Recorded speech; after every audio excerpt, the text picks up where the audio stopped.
PLH Bupati Ogan Komering Ulu mengungkapkan saat ini angka kemiskinan di Kabupaten Oku cukup tinggi. Data tersebut ia ketahui dari Badan Pusat Statistik Kabupaten Oku beberapa waktu lalu. Atas hal itu, kedepannya dirinya akan mendorong agar daya beli masyarakat harus ditingkatkan. Sebab sesuai data BPS tingkat kemiskinan di Kabupaten Oku berada di angka 12,75%. Artinya ada lebih kurang 43.000 masyarakat masuk kategori miskin. Dikatakan miskin karena tingkat daya beli masyarakat masih rendah.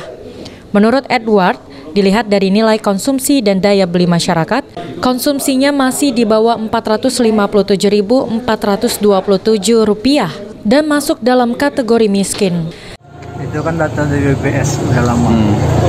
Jadi kita sekarang yang terpenting adalah mendorong bagaimana meningkatkan daya beli masyarakat dengan program-program yang langsung menyentuh pada masyarakat, tepat sasaran, artinya program penanggulangan kemiskinan yang tepat sasaran, sehingga masyarakat yang terkategori miskin tadi mendapatkan program-program yang langsung menyentuh pada mereka dalam rangka meningkatkan daya beli mereka. Karena tadi standar dari BPS melihatnya itu dari daya beli, sehingga yang perlu kita fokus adalah bagaimana meningkatkan daya beli masyarakat, yang mana masyarakat potensinya adalah potensinya pertanian, sehingga sangat dapat jika kita dorong sektor pertanian ini bisa lebih maju lagi, langsung bisa menyentuh kepada masyarakat sasaran tadi.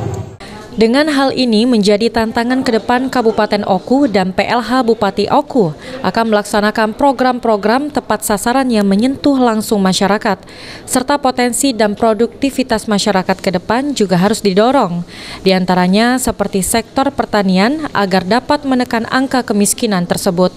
Ari Pranika, PAL TV.